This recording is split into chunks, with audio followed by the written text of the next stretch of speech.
आपण दरवर्षी गुढीपाडवा साजरा करतो.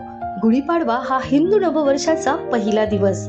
चैत्र महिन्याच्या शुद्ध प्रतिपदेला हा सण साजरा केला जातो. यालाच मराठी नववर्षाची सुरुवात मानली जाते. म्हणजेच नवीन आशा, नवीन सुरुवात आणि नवीन स्वप्नांची पहिली पायरी. गुढी म्हणजे विजय, आनंद आणि यशाचं प्रतीक. घराच्या दारात किंवा खिडकीत गुढी उभारली जाते, ज्यात काठी, रंगीत कापड, नीमची पानं, आंब्याची डहाळी, साखराची गाठी आणि त्यावरती तांब्याचा चांदीचा लोटा असतो. ही गुढी उभारण्यामागे एक खास अर्थ आहे. ती आपल्या जीवनात सुख, समृद्धी आणि सकारात्मक ऊर्जा आणते असं मानलं जातं. असं मानलं जातं की या दिवशी भगवान ब्रह्मदेवांनी सृष्टीची निर्मिती केली. भगवान श्रीराम यांनी रावणावर विजय मिळवून अयोध्येत परतण्याचा आनंद म्हणून लोकांनी गुढी उभारली.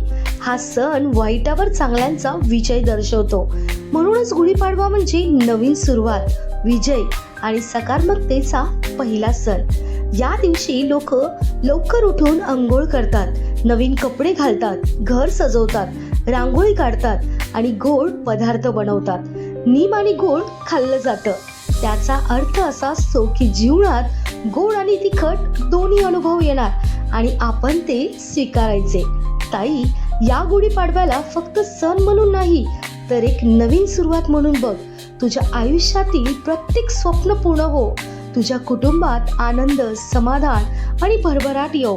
तुला आणि तुझ्या परिवाराला गुढीपाडव्याच्या हार्दिक शुभेच्छा. नवीन वर्ष, नवीन संधी आणि तुझ्यासाठी एक नवीन सुरुवात.